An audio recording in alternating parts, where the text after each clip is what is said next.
বন্ধুরা, আশা করি তোমাদের পরীক্ষা সকলেরই ভালো হয়েছে। তো আমি ইতিমধ্যে বাংলার প্রশ্ন তোমাদের সামনে তুলে ধরেছিলাম, তার উত্তর সহ। তো তোমাদের বলে রাখি, অনিচ্ছাকৃত দুটো প্রশ্ন আমার ভুল দেখানো হয়ে গেছে। যেটা হচ্ছে, বাংলা ভাষায় বিজ্ঞান চর্চার একটি প্রধান বাধা হলো, আমি এটা বলে দিয়েছি বাংলা পারিভাষিক শব্দ বেশি। অ্যাকচুয়ালি বেশি নয়, স্বাভাবিকভাবেই কম। কারণ কম বলেই সমস্ত শব্দের অর্থ খুঁজে পাওয়া যায় না, যার জন্য লেখার সমস্যা। আর একটা প্রশ্ন যেটা, সেটা হচ্ছে তোমার এই যে আইপিএল শুরু হলো, কমা, যারা কলকাতার সমর্থক তারা উৎসাহী হয়ে উঠেছে। এটা আমি জটিল বাক্য বলে দিয়েছি, কিন্তু অ্যাকচুয়ালি এটা জটিল নয়, কারণ জটিল এবং যৌগিক দুটোর মিশ্রিত হয়েছে বলে গঠন অনুসারে এটি স্বাভাবিকভাবে মিশ্র বাক্য হবে। এই দুটো অ্যান্সার অনিচ্ছাকৃত ভুল, তার জন্য সত্যিই দুঃখিত। তবে আনফর্চুনেটলি এটা মিস্টেক হয়েছে। এবার তোমাদের একটা কথা বলি, তোমরা অনেকেই দেখছি আমার কমেন্টে লিখছো, স্যার আপনার রচনা কমন আসেনি, আপনি বাংলার উৎসব আর দৈনন্দিন জীবনে বিজ্ঞান বলেছিলেন। তো এটুকু যদি তোমাদের ভাবনার ঘাটতি থাকে, তাহলে আমার কিছু করার নেই। অবশ্যই ঠিক, আমি বলেছিলাম দৈনন্দিন জীবনে বিজ্ঞান, এবং স্বাভাবিকভাবে সেটাই কিন্তু পরীক্ষাতে এসেছে। পরীক্ষাতে প্রশ্নে কি এসেছিল? মানব কল্যাণে বিজ্ঞান। এই যে রচনাটা আর দৈনন্দিন জীবনে বিজ্ঞান, এই দুটো রচনার মধ্যে পার্থক্য কোথায় বলো তো? কি পার্থক্য আছে কেউ জানো? একই রচনা, সেম রচনা, শুধু কি দৈনন্দিন জীবনে বিজ্ঞানের ক্ষেত্রে একটা এক্সট্রা পয়েন্ট হয়, যেটা হচ্ছে বিজ্ঞানের অপকারিতা। যে পয়েন্টটা হয় সেই পয়েন্টটাকে শুধু বাদ দিতে হবে, বাদ বাকি সমস্ত বিষয়টাই কিন্তু এক।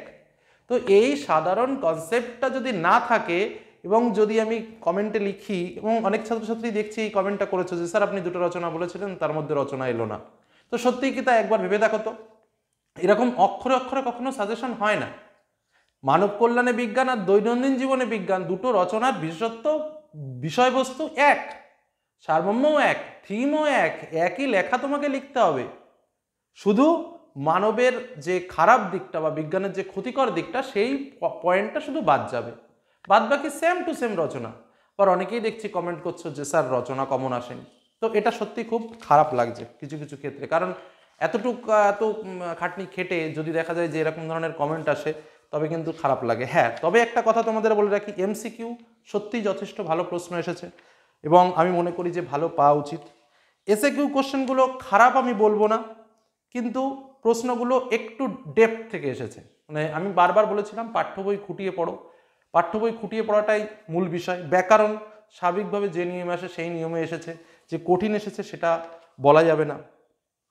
আর অন্যান্য যে প্রশ্নগুলো এসেছে স্বাভাবিকভাবে কবিতার লাইন থেকে প্রশ্ন, গল্পের লাইন থেকে প্রশ্ন, তারপরে যে থিমেটিক প্রশ্ন, লাইন তুলে তুলে প্রশ্ন, বাংলা ভাষায় বিজ্ঞান রচনার সমস্যা, তোমাদের কাছে আমি লজ্জিত, জানি না আজকার রক্ত সেচাই পলাশী নাকি রাক্ষসী পলাশী, দরিদ্র বঞ্চনার বিরুদ্ধে কনির লড়াই, আচ্ছা মোবাইল ফোনের ভালো মন্দ।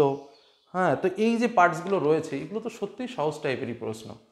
তো প্রশ্ন সার্বিকভাবে যেটা মনে হয় যথেষ্ট ভালো হয়েছে। আর তোমাদের যেটা প্রশ্ন, অনেকেই কমেন্ট করছো, সেই কমেন্টারও আমি একটু কথা বলে রাখলাম যে বিষয়টা একই। এখানে ভুল ধরলে তাহলে আর মানে তোমাকে কেউই বোঝাতে পারবে না। তোমাকে আমি বোঝালাম যে পরীক্ষায় যদি আসে তোমার বাবার নাম কি, তুমি এই উত্তর লিখবে, সেটা আমি শিখিয়ে দিলাম। পরীক্ষায় এসেছে তোমার পিতার নাম কি, আমি আর উত্তর লিখতে পারলাম না। এর ব্যর্থতাটা আমি নিতে পারবো না। বিশেষ করে তোমরা এখন মাধ্যমিক ক্যান্ডিডেট, তোমরা ক্লাস 1-2-এও পড়ো না। যারা এই ধরনের কমেন্ট করছো, অন্তত একটু বুঝে করো। কারণ অনেক চেষ্টার পরে যখন একটা আশা করি যে না, ছাত্রছাত্রীদের এতটা কমন এলো, এতটা ভালো পেলো, ওরা একটা ভালো কিছু বলবে, কিন্তু সেখানে যদি দেখি স্যার রচনা কমন এলো না, বিষয়টা সত্যি খুব খারাপ লাগে। জাস্ট এটুকু বলার জন্যই তোমাদের সামনে এলাম। আর যে দুটো ত্রুটি হয়েছিল সেটাও বলে দিলাম। অনেকে হয়তো ভাবছো যে ওটা ভুল হয়েছে, কিন্তু না, ভুলটা আমি তোমাদের সামনে শুধরে নিলাম। ওকে, তো এখানেই শেষ করছি। ইংরেজি প্র্যাকটিস করো, নেক্সট ডে অবশ্যই পরীক্ষা ভালো হবে। ধন্যবাদ।